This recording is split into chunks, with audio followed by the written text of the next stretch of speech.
terdiri atas pembeli dan penjual aktual maupun potensial untuk suatu produk tertentu. Struktur pasar yaitu mengacu pada lingkungan persaingan di mana pembeli dan penjual produk saling berinteraksi antara satu dengan yang lainnya.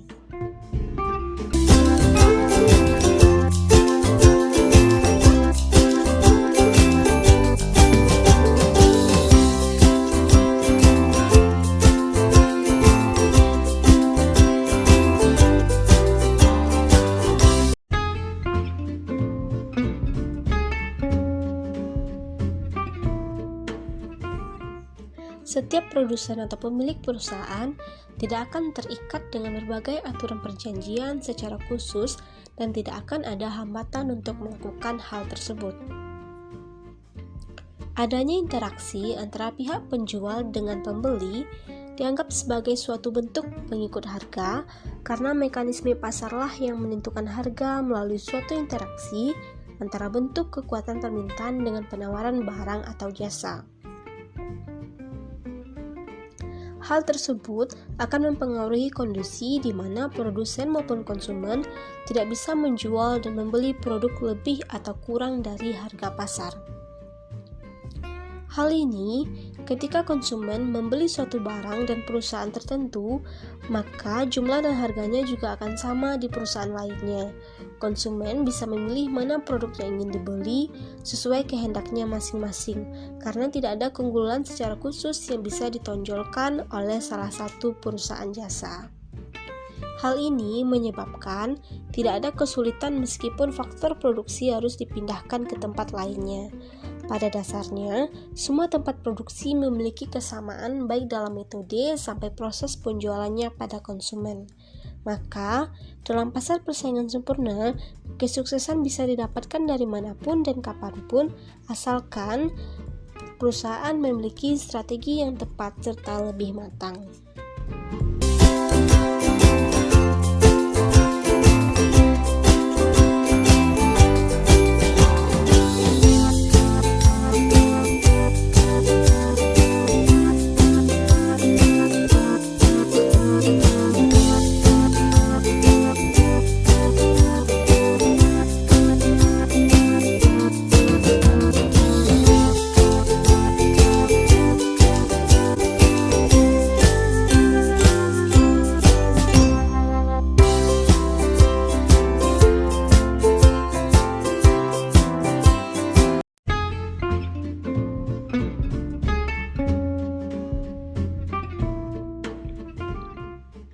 Dalam pasar monopoli, hanya ada satu perusahaan yang berkuasa.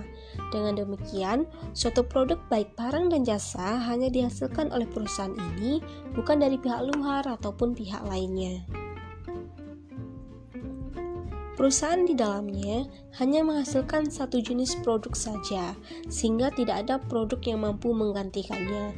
Sehingga, mau tidak mau, seorang konsumen harus memilih produk tersebut, dikarenakan tidak adanya alternatif lain.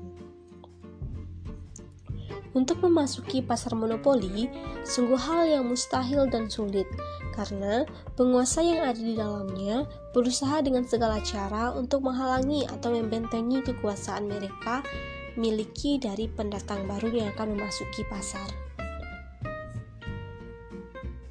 Dalam pasar monopoli, pihak yang berkuasa memiliki wewenang dan kebebasan untuk menentukan dan menetapkan harga pasar. Dengan demikian, pihak lain mau tidak mau harus menuruti dan mengikutinya.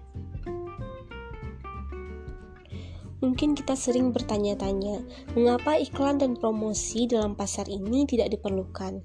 Karena pada dasarnya dalam pasar monopoli hanya terdapat satu penguasa, di mana mereka memiliki kekuasaan penuh dan tidak mungkin tertandingi oleh yang lainnya. Oleh karena itu, iklan atau promosi tidak diperlukan lagi pada pasar monopoli ini.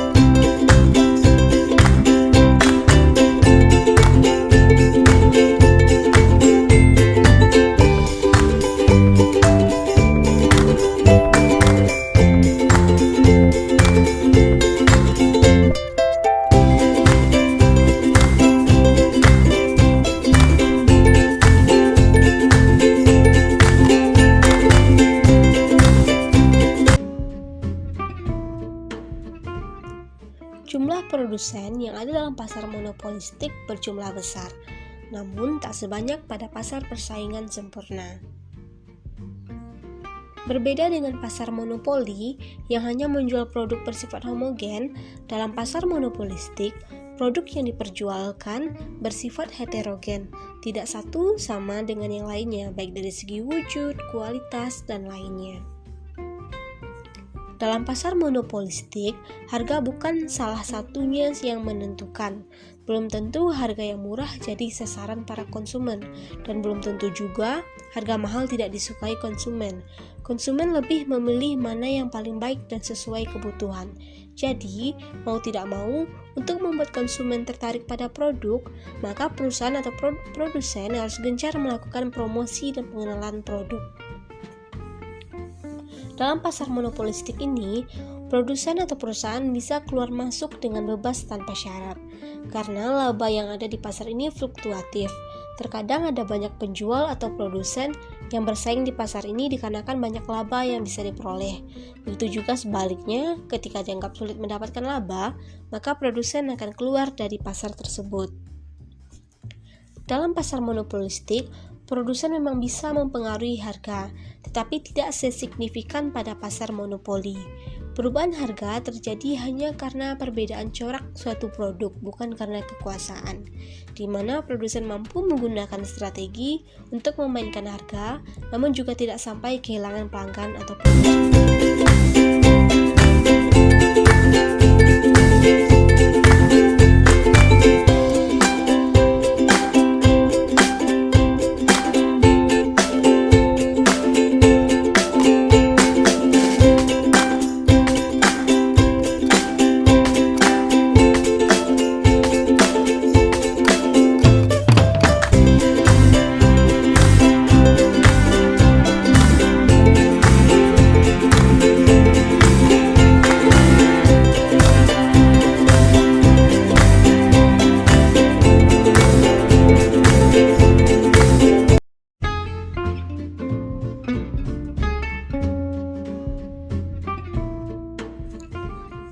Promosi dan iklan dibutuhkan untuk produk yang bercorak, karena tidak hanya satu penjual yang berusaha.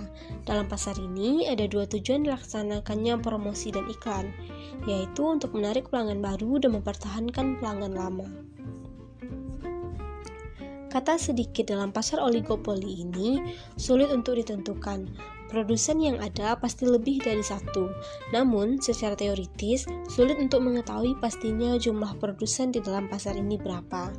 Namun, untuk dasar analisis diperkirakan jumlah produsen atau perusahaan yang berkecimpung di dalamnya kurang dari 10. Pihak baru yang akan masuk ke dalam pasar oligopoli ini sangatlah sulit, karena perusahaan yang lama atau sudah ada telah memiliki citra bagus dan para konsumen mengerti kualitas dan aspek lainnya. Jadi, untuk perusahaan baru akan sulit dan lama untuk berkembang di pasar oligopoli. Dalam pasar oligopoli, harga yang telah ditetapkan tidak mudah berubah, bisa dikatakan stabil, karena para produsen merasakan keuntungan dengan penjualan stabil mereka sehari-hari. Selain itu, jika ada kenaikan harga, takutnya konsumen akan memilih pihak lain atau produk lain yang sesuai dengan kemampuannya.